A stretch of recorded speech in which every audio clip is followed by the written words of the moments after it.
नाज़रीन, पल पल न्यूज के न्यूज रूम से मैं हूं आपके साथ नदीम अकरम। दोस्तों, बड़ी खबर इस वक्त की सामने आ रही है जहां यूएन में इजराइल को बड़ा झटका लगा है। और झटका भी ऐसा नहीं लगा है, बल्कि जो लोग उसके साथ थे अब वो भी इजराइल को लात मार करके उससे पल्ला झाड़ते हुए साफ तौर पर दिखाई देने लगे हैं।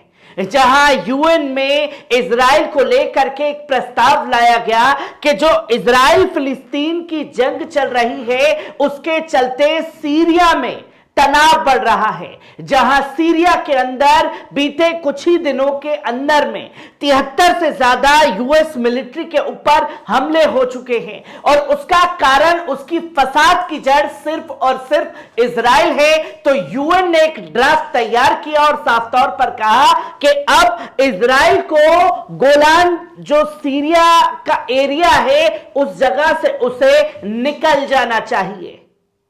जहां उसके खिलाफ इस प्रस्ताव में 91 वोट पड़े हैं और 91 देशों की उंगली साफ तौर पर इजराइल की तरफ उठी कि जो भी चीजें तनाव हो रही है मिडल ईस्ट में उसका सिर्फ जिम्मेदार खासतौर पर इजराइल है। और यह शब्द खुद सऊदी अरब ने कहे हैं, कतर ने, ओमान ने, तुर्की ने और साथ ही साथ इंडिया ने भी यही बात कही है कि इजराइल की वजह से तनाव जो है वो लगातार मिडल ईस्ट के कुछ और देशों में बढ़ रहा है।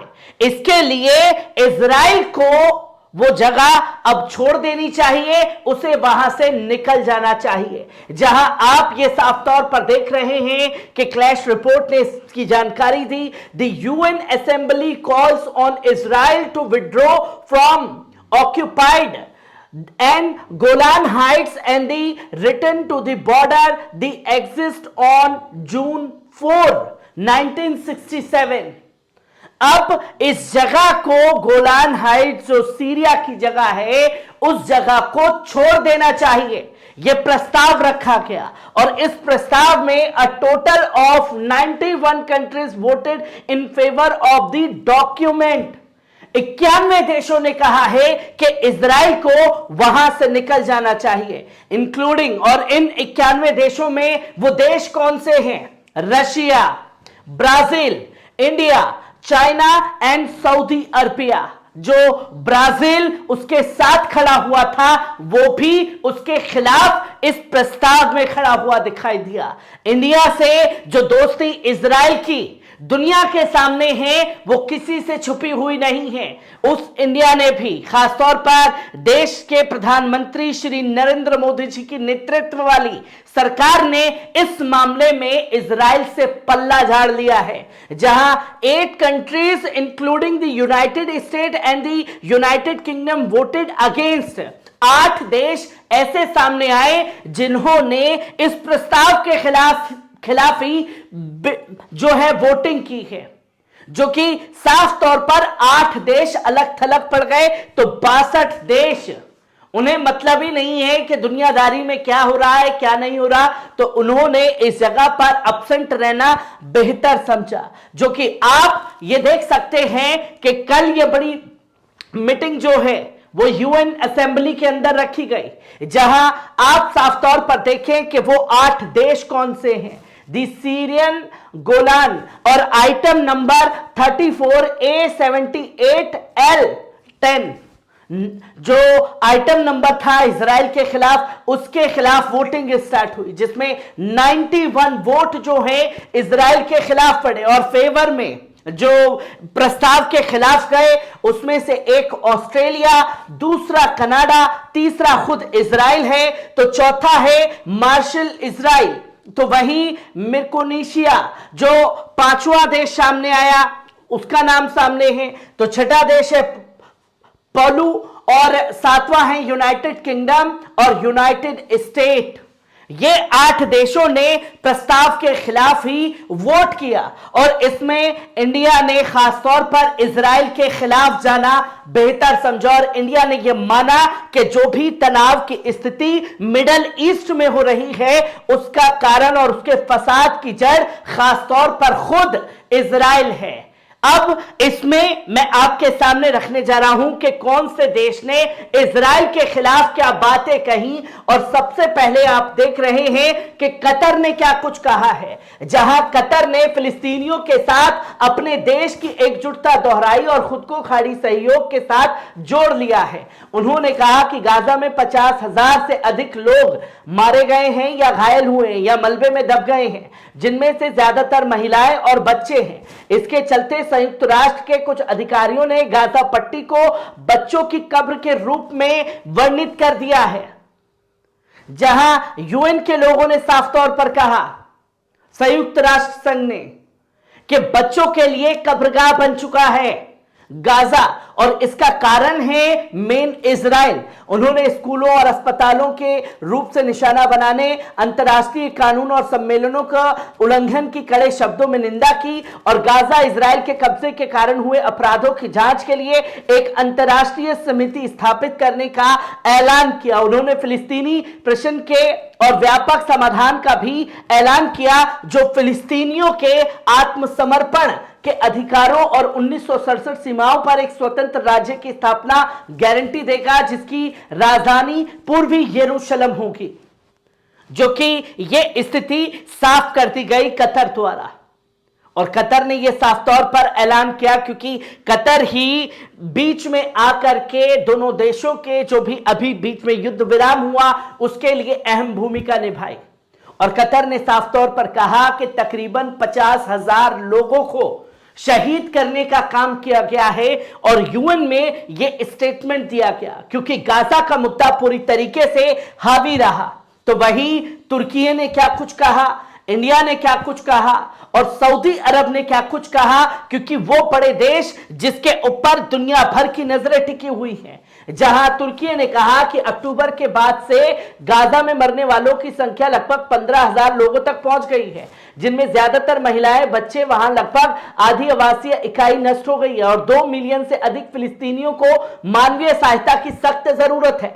उन्होंने कहा कि सामूहिक दंड अधीन किया जा रहा है। उन्होंने अपनी जान गंवाने वाले 100 से अधिक संयुक्त राष्ट्र कर्मियों के प्रति संवेदना व्यक्त करते हुए कहा कि हम संयुक्त राष्ट्र के एजेंसियों की सराहना करते हैं जो असहनीय परिस्थितियों में जमीन पर काम कर रही हैं। केवल एक टिकाऊ युद्ध विराम ही आगे की हिंसा और पीड़ा को रोक सकता है। गाजा में सभी जरूरतमंद लोगों को मानवीय सहायता प्रदान की जानी चाहिए, यह तुर्की ने साफ तौर पर कहा। जहां भारत ने क्या कुछ कहा है उसे जानना समझना जरूरी है। जहां रुचिरा कंबोज भारत की तरफ से उन्होंने कहा कि समय पर और निरंतर मानवीय सहायता वितरण के लिए मानवीय ठहराव के महत्व को ध्यान में रखते हुए बताया कि भारत ने 70 टन मानवीय सामान भेजा है और जिसमें 16.5 टन दवाएं और चिकित्सा आपूर्ति शामिल है। उन्होंने आतंकवाद के प्रति अपने देश के शून्य सहिष्णुता को रेखांकित करते हुए बंधकों की रिहाई का स्वागत किया, इस बात पर प्रकाश डालते हुए कि भारत के प्रधानमंत्री और विदेश मंत्री मध्य पूर्व के नेताओं के साथ निकट संपर्क में हैं। बातचीत और कूटनीति के माध्यम से शांतिपूर्ण समाधान पर जोर देते हुए उन्होंने कहा कि उनकी सरकार द्विपक्षीय विकास साझेदारी के माध्यम से फिलिस्तीनी लोगों का समर्थन करना जारी रखेगी, जिसमें स्वास्थ्य भी शामिल है।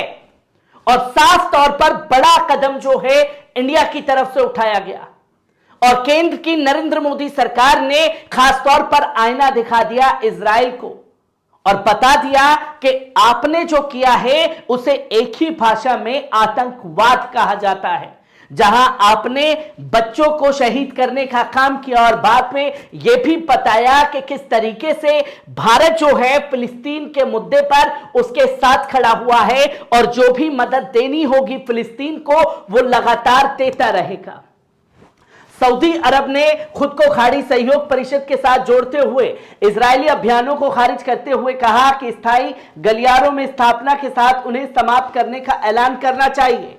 वर्तमान विराम का स्वागत करते हुए उन्होंने जो बचाया जा सकता है उसे बचाने के लिए संबंधित सुरक्षा संकल्प को पूर्ण रूप से आगे लाना चाहिए और वे प्रतिबंध हथियारों के इस्तेमाल सहित फिलिस्तीनियों के खिलाफ चल रहे अपराधों की कड़ी निंदा करते हैं।